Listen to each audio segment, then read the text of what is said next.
All right, guys, 6 o'clock Wednesday, let's go. Now in December, we'll be doing knife threats and knife attacks. And this first episode, what we're gonna do is about threats. Somebody is wanting something from you and they are enforcing their request with a edged weapon. In Krav Maga, a lot of, like basic principles of thinking of doing something like she turns around and all of a sudden there's a knife. And if it's on this level here, what you see a lot in basically is that slap my hand, kick my groin, and then be happy with it. Of course, the problem is that if the kick doesn't really hit me, or this, I am very much like this, so I will actually slash her. So the idea of doing this causes that. So if you are using a technique that includes slapping the knife away, which is a good deflect, and then you are using something to disable the person, you really have to go all the way to the same level where the person is, because then even if I do this, the stab will go off, or the slash will go off. This, of course, demands a lot of technique. And now when I'm looking outside here, in Finland, we have lots of snow, so it will probably cause you to slip.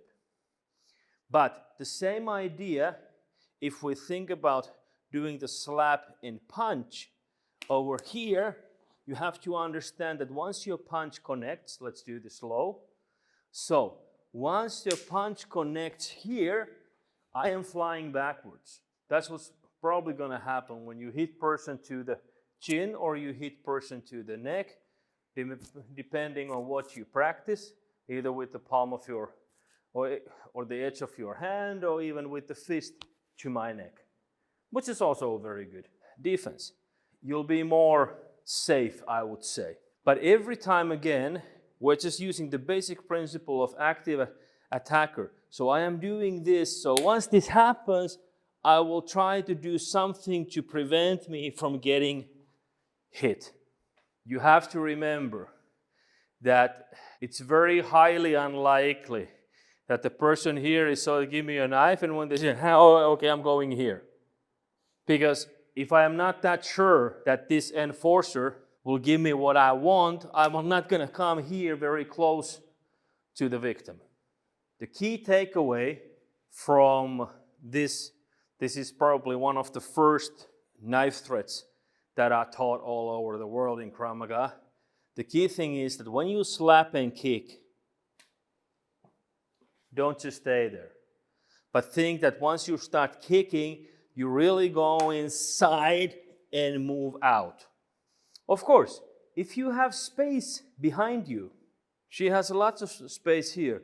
And though if she just slaps the hand away, now it's higher up, and just moves away, that might be the first defense, so to say. Yes, and of course, that's the tactics of it. So you can give the money, you can, okay, give me the money, give me this and that, so she can take the money, and then once she's doing this, just, like drop it. I'm going like this. Now you have a chance to move away or, come in, whatever you want. To be clear here, the first instance, if she is threatening with knife and give me the money, okay, and off we go. She might run after me. I need to understand that it's not the end of the fight. I did not do anything to her. Okay? Next phase. If the weapon is here, okay, how is my hand going to be? Well, you need to deflect this somehow. You need to push, you need to hit it away. So once you're doing, okay, here's the money, bang, and then you are going, and I am here. What happens very often in training when you do the technique, now it's low, so your fingers will probably be low. This is the easiest way to do this and the most direct way. And now you punch me and you accidentally hit me. what we see very often is that the knife drops because the hand goes like this. So it might drop, it might not drop. But if the first thing is if you put a little bit tactic, hey, give me the money, give me the phone or something like that, and now if you take the money, and as you are handing it to me, my hand is like this, and now you drop it. No, the first thing was to slap and go away. Slap and go away. Because this is like the easiest one. Slap and go away.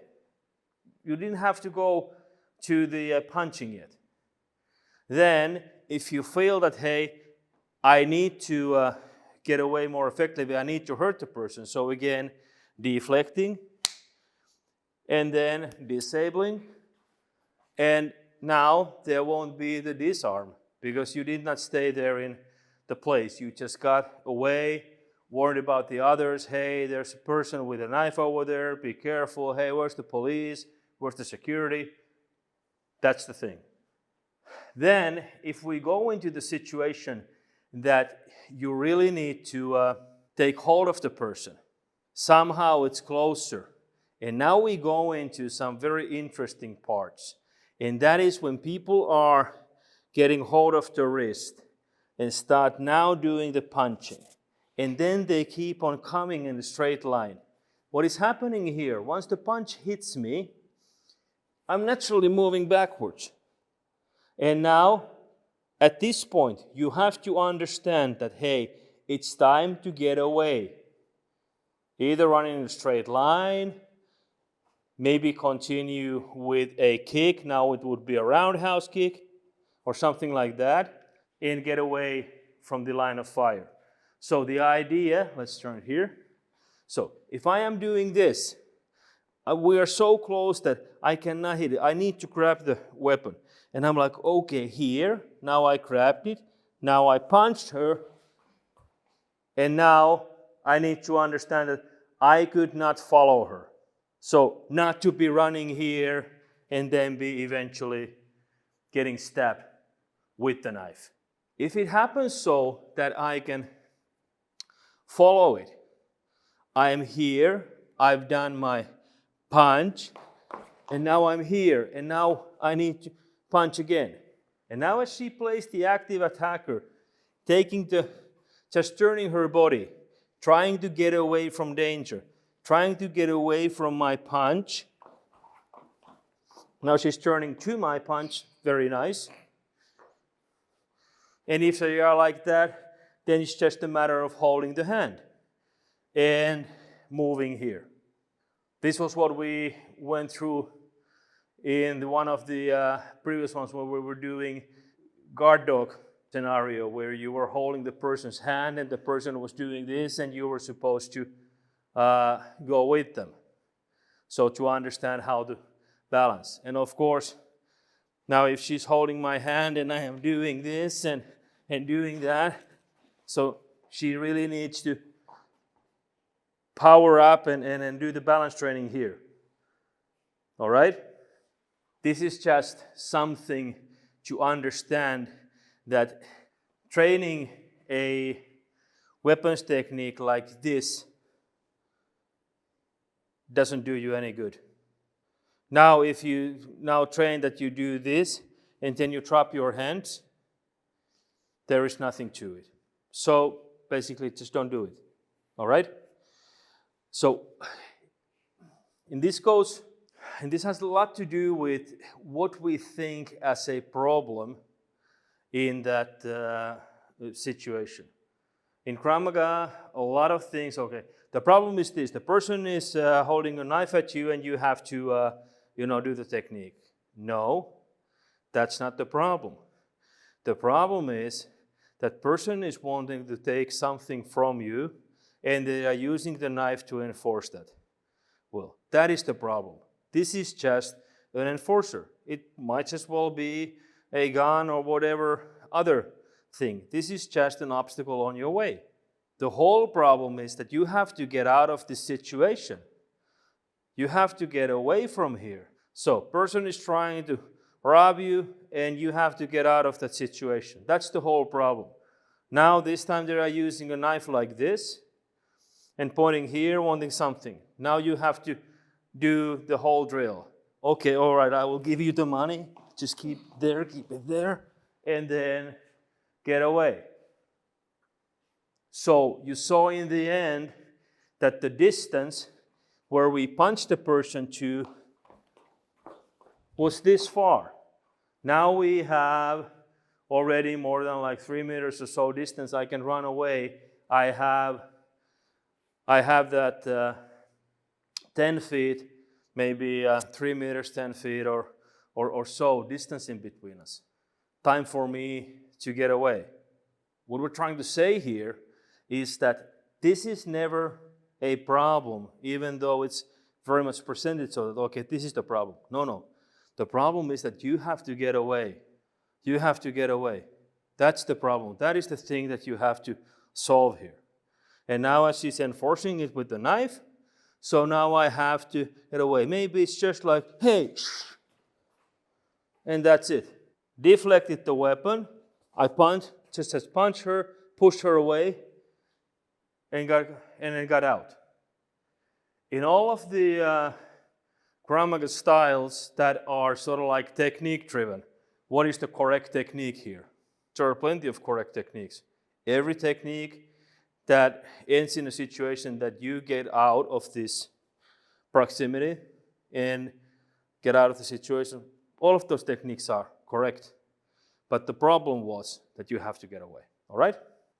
If we then think of the problem of deflecting, so I need to deflect the weapon.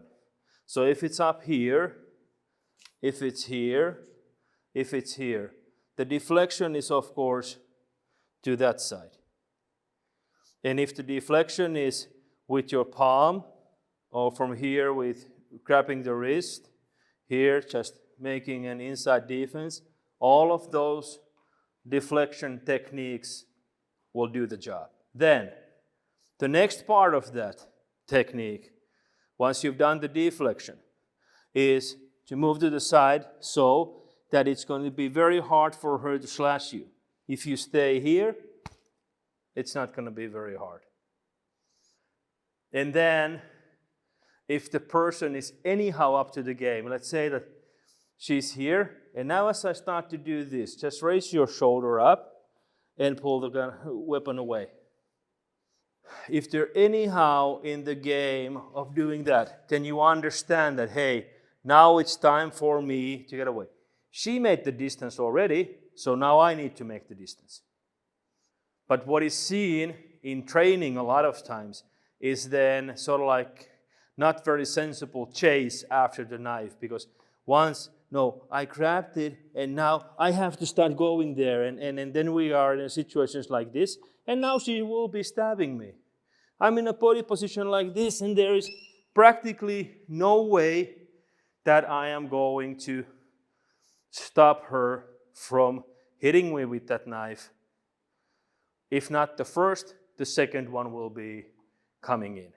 And that was just me being stupid, not understanding the situation, not understanding the whole problem, but thinking that I have to get hold of the knife. So, if you want to play the active attacker drills and do it so that, okay, now from here, when she raises up her shoulder and does that, I have to make the decision of getting away. When she doesn't do that, and I am here, I need to be punching and then getting away. Then we go, okay, what about the disarm? If we are in a closed space, we have a makeshift wall here. And somehow we end up in a situation that I am ramming her against this wall. Now it's time to do the disarming. And what I mean by disarming is that now that I have punched her, I have caused her some sort of at least more jam in the computer, I can go into this. But now, mostly what we see is that, okay, get out here and then do this. And why is that? Why can't I just go from here of just pushing this knife against her? pushing it against her until I get it to my hand. But this requires that you change the training environment so that you guys who are training with you, or when you are training yourself or with your partner, that it comes as a new constraint, the environmental constraint that enables you to do that. Because if she's now punching me from here, I am going backwards. And all she needs to do is like, when we go here and she brings the fist here, and now she just makes the, wait for a second while I stop talking. So, when she now just makes a punch with her stomach muscle here, this is going to happen. And you see, I'm not making myself go backwards. Her fist does this to my head. And just then think when that comes with full speed and full force to the head, the person will fly down. If the person is like this, and now you are punching, just bring the hand again, and now again do the same thing. Now it's not so strong anymore. And all these tests are the images that we need to build in these situations. That, okay, my head is high, I'm doing this, I'm going backwards. But then if I'm like this, she grabs and I do this, and now just bring the hand here, not just to touch me, but to actually just push the hand forward, and I'm doing this. Now she understands that, hey, she needs to do something else. And what we are doing with this sort of training is that we are building images in our head that once Hedy ends up in a situation where this happens, and this happens, she's not startled by, okay, what I'm doing. Okay, she can push me away, she can get away because I have to get back to the situation. And then when her mental image sees this happening, she also understands that, hey, the problem is gone. And now I will make myself an imaginary wall there behind me. So once she punches me, I end up to the wall, and now she keeps on punching me and then solving the problem. What we enforce a lot is disarming by actually hitting the person unconscious. That's it. Just do that. Because once you go into the arm wrestling, as I call it, once we go here and you do this and you start to do, what if I'm back in the game? And now you think that, okay, you get the hold of the wrist, you get the hold of the hand, and whatever type of thing here, and I am doing this. Now as she gets a good hold of my hand, all right? Now you have a good hold of my hand.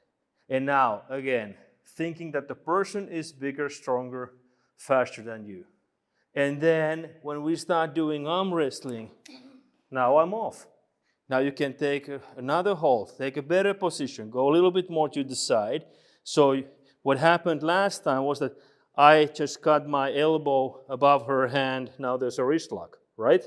But now he's doing that, and I am doing this. Come here a bit. Let's do this angle. So I'm doing this. So now I am just turning, and at the same time I'm punching her. That's why don't focus in disarming. There is no need for you to get that knife and you take the knife from the unconscious person first, all right? That's the key thing to do. Focus on attacking and attacking strong. So as a summary, we had a threat here, we had a threat here, and we had a threat here in close range. And all of these, the deflection is this side. Now, if the knife is on this way, it's probably not the best idea to try to deflect it that way. It goes without saying. But when we come to here, we also come into the thing that it's very close to releases from different holds and chokes. Okay? So, when the gun is up here on your neck, the thing is that I need to create distance between this and my neck. And I cannot create the distance only by going here, because now all she needs to do is that. And even if I went to here and I kicked her, all she needs to do is this, still. And I am in very, very bad position. So, coming from this, the best way for me to create distance from the knife is to go to her. And then these are the things that I get to use my head correctly once. So, once I am coming here thinking that doing this, now I have the knife. Now we can go into taking her down and so. What we see a lot of doing from here, if we go into doing this, and now I have not hit her, I need to disable the person. So, thinking of the head punch from here, going backwards, and now just holding the hand like a Rottweiler to a bone, okay? The only way I'm gonna let go is that her hand is let loose from here. So I have her arm, all right? And now when I'm doing this, all I need to do from this position is actually walk forward and just keep hold of the knife. All right, let's change roles. Because for me being quite much heavier than you, it's quite easy for me to do. But thinking, and now, a good part of this is, it's virtually the same thing, whether we are here or I'm here. But let's go to that a little bit later. So if you want to do this, thinking of doing that, punching with the head, and now as she keeps on walking backwards, I will be going down. And if she feels resistance here, she can still punch me with the head. Bang! And create that motion. So, as I was saying, if we are here, now we are facing front. Just a second ago, we were on the side. We are facing front. Doing the same thing, virtually doing this. And from Krav Maga point of view, it's just a technique of this. Choke or shirt or soul release. The very, very same thing, just all over again. Just using the principle. So again, it's not that the problem is the knife on my neck. The problem again is that I'm in a threat situation like this and I have to get away. That's the problem. And the key points here, of course, this is an obstacle. This is a constraint that I have to get away from. Now, we have a technique in Krav Maga like this. But what's next? That's the problem. What's next? We have a technique, you see, like this. But what's next? In the answer, what's next in both of these is actually that you have to go forward and do the same thing. You end up virtually in the same spot as you do with this one. These both techniques, of course, have a lineage, so to say, from a chokehold or something like that, or they both have lineage from this. But as we are trying to minimize the amount of solutions to various problems, we are very much moving to the direction of using this, because this gives the same solution with a lot more certainty, and it's a lot easier to do. Because even if a person would be, this tall, they're still punching me to my core here, and they can hold on to the weapon, they can get away. But just know, test this. Because with the chokehold, it's the same thing. And now, if we do it in here, we have a situation like this. And now you can hold on my jacket, you can hold on my sleeve, it doesn't matter. Because over here, again, it's the same thing. I'm coming here and doing virtually the same technique. Actually, the same thing that we would be probably doing with a firearm. Don't overthink and don't overdo the techniques. By overdoing, I mean this. You see, going here, and then rotating like this and using your head. This is overdoing, and this is not a very certain way of doing. Because once the person just goes a little bit backwards, you lose it, and there is no need for that. Because the thing is that from here, okay, what you want, bang to the face. That's it. But as you saw, what happens? What happens here? If you come slowly, thinking of doing that, and now as you just come forward, this. It's right to the nose of the person.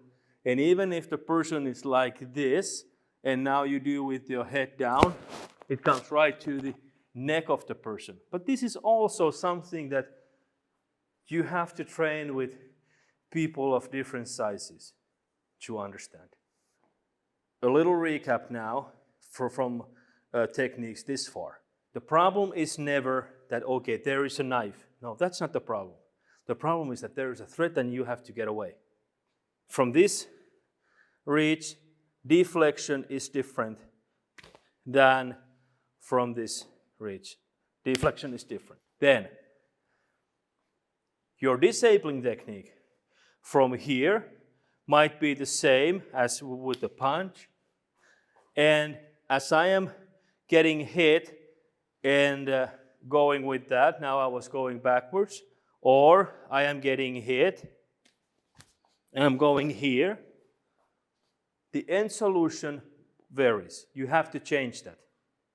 And this type of training gives you the best idea of, okay, if I see person moving like that, this is what I'm gonna do next. Get away. If there is a imaginary wall behind you, let's say that the only way for you to get out is like there, then of course in a situation that you did this, now it's moving that way.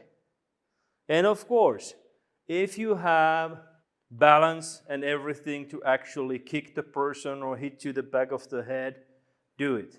But don't let it be in the way of you getting out of that situation. We've been dealing with threats from the front, a little bit from the side, and so on.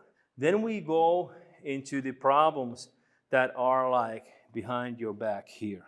So now I am hiding the knife here, and now thinking that as I have a hold here, that hey, give me the money, type of stuff. The deflection, of course, is her pushing the hand here, and now she needs to make the decision. If she is moving forward and continuing with the kick, that would be the first one.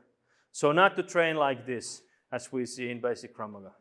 I'm not even looking at the knife, I am just doing this, and then I'm happy with it. Well, in these situations, we put the constraint so that if I'm doing that, you just have to, once my leg lands, you need to kick me to the groin, okay? So I do this, and then comes the intruder from behind, all right?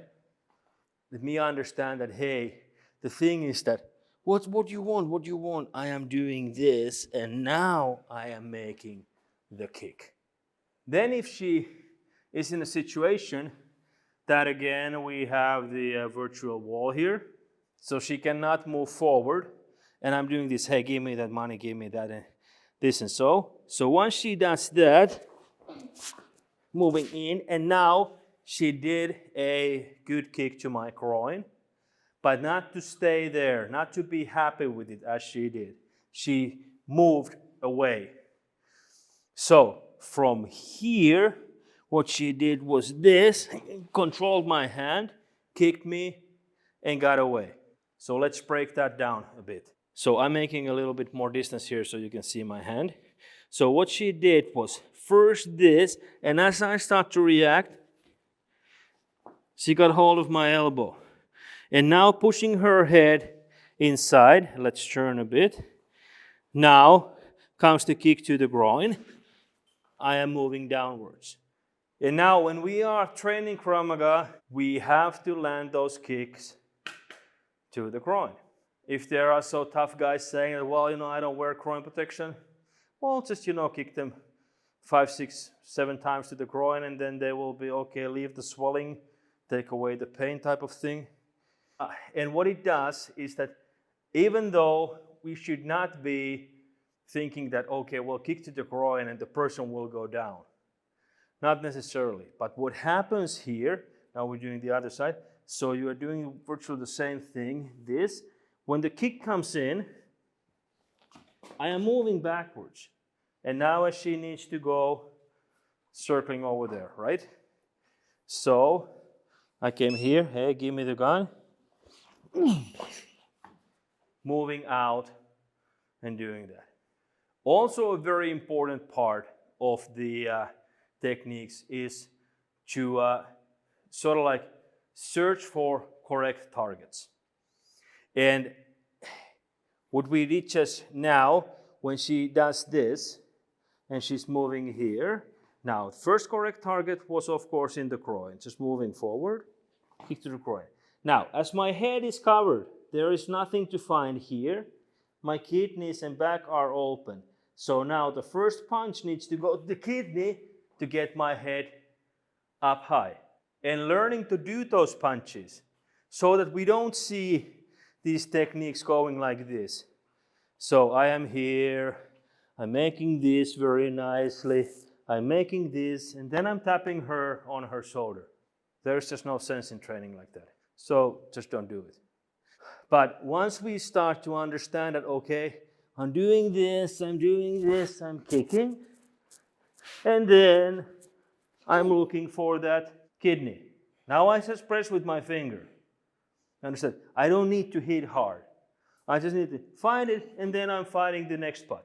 But again, the visual thing that we see in training is also that once the person is like, okay, well now, I am not going to, if you hit me to the kidney, I'm not gonna, go anyplace. So you go here, you kick that.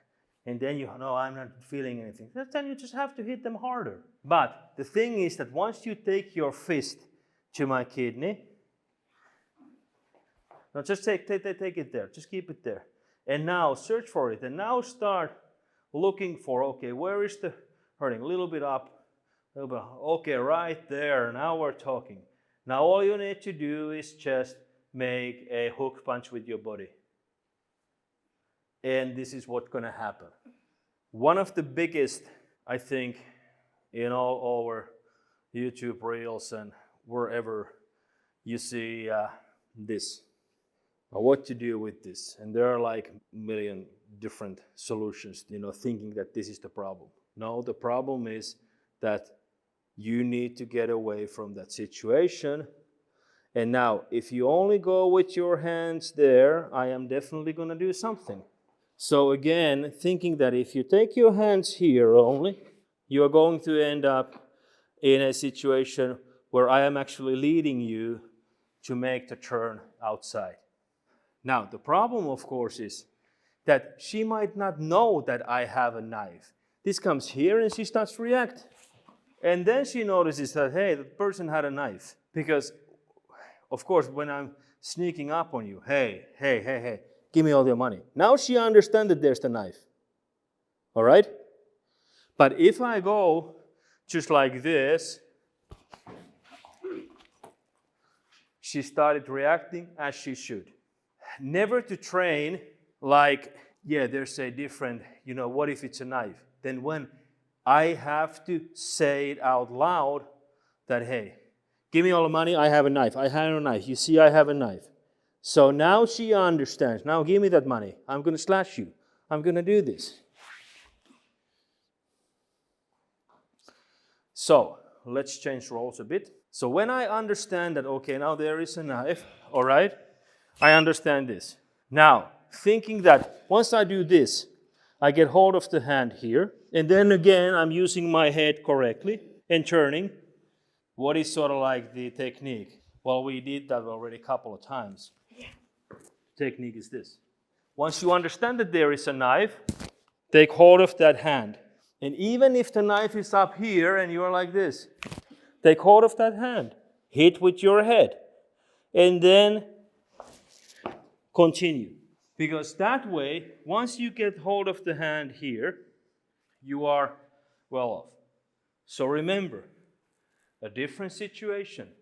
Somebody comes all of the sudden to here, and you react. You did not even understand there was a knife. Or, hey, give me the money, I will slash you. And now, take hold of my arm there, and doing that. Because now, if I try to get my hand away, I try to hit you. Yes. But the thing is that now she sees it's a knife.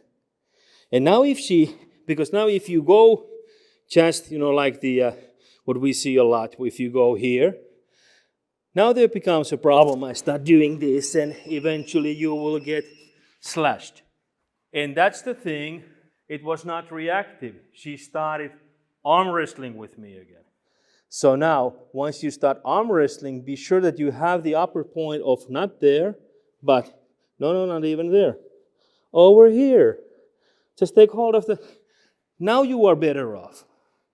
And if you move this hand to take hold above my elbow, you are even better off.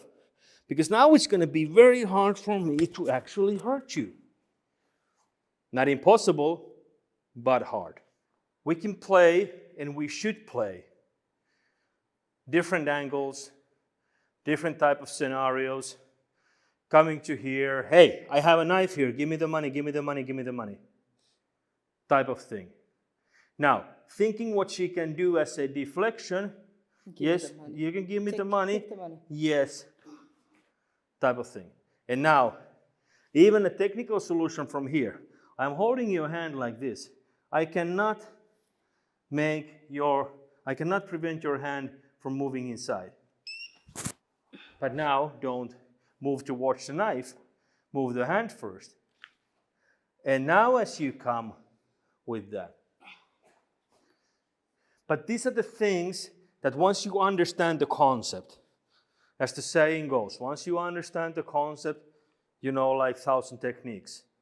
So, again from here, what she was doing, I was creating a nasty situation, and she was going like, all right, the money, stuff like that. She's giving me the money, but at the same time, she hits with the hand and then shoves the money up to my mouth. Hey, you better eat it, or something like that. And then moving out, because there is no disarming possibility here to do. And now away. Now if there is a closed space, she will probably need to go into the attacking mode, but that's the next part or the other part of the thing, and that's like sparring exercise. We're not going to go there tonight, but the idea of how do you put these different skills together, thinking that, let's switch sides. So you are there, you have my hand, and you're like, okay, give me the money. Okay, here's the money. I'm doing this. I'm in a closed space, and now I'm going into sparring exercise. Bluffing, moving, hitting, understanding that I cannot stay in this place where she's coming to. All right, so let's wrap this up in the threat situations.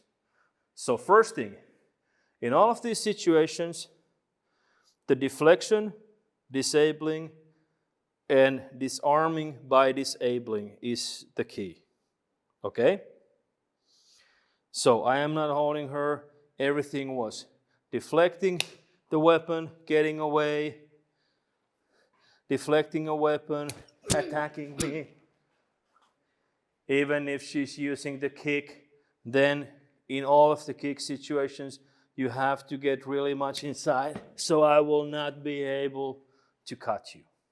What not to train was this, because it's not doing anything good for you.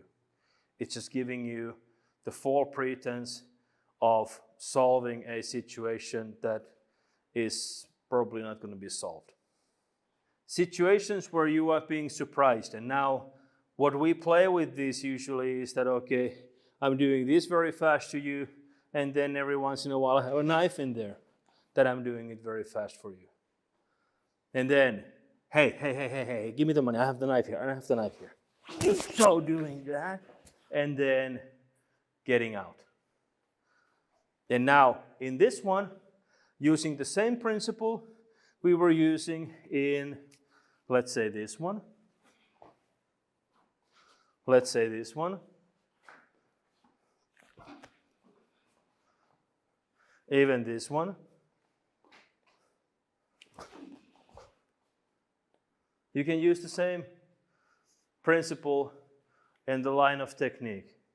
And remembering that this one we are doing just the technique is a deliberate practice of getting that part of the problem solved. But the problem is not the knife in front of you. The problem is that you have to get away from the situation.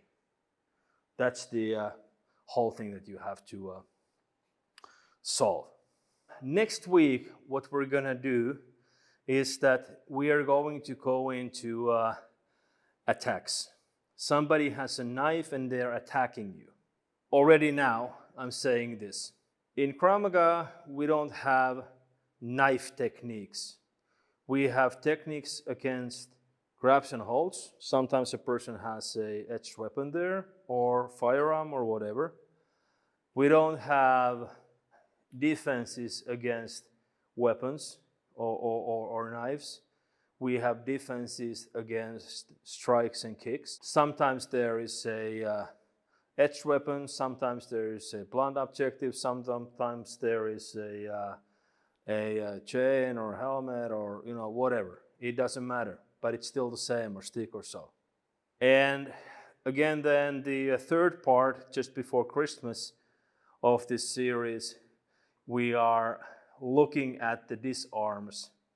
And those situations, we always create the situation so that once you go into the disarm, it's not directly from the frontal attack. What we try to do is, of course, we go as a sort of like a third-party protection, or we get the person holding the knife away, and then there might be some locks and stuff like that, arrest and restraint techniques, if we cannot, just beat the person unconscious or totally unconscious. And this is more like for perhaps some security and law enforcement people that applies to them. But again, we are not definitely sort of like the device and technique driven. What we want to do is that we want to deflect, disable, and then eventually disarm. But in some of those techniques, we have to do the control of the person also. All right, guys, that's it for today. So next week, same time.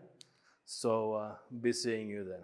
All right, thank you, guys. See you next week.